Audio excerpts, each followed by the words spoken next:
రాత్రిపై సంతతి కొరకై అహోరాత్రములు తపస్సు చేసే వానర కేసరి కేసరి కుల సతి కడుపు పట్టగా జనించినాడొక అసమాన బలోద్ధతుడు సంయుతుడు అంజనాసుతుడు పవననందనుడు.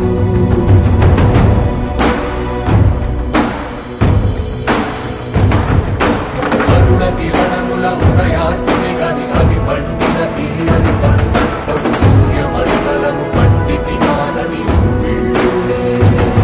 తను దేహం నాటున రవి మరుగై జగము చీకటై మారా.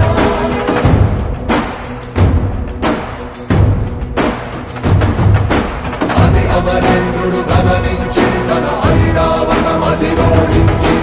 ఆంజనేయుని సమీపించి తన వజ్రాయుధమును విసరగా అది పవననందనుని హనుముని తాకా చిందిన రక్త బిందువే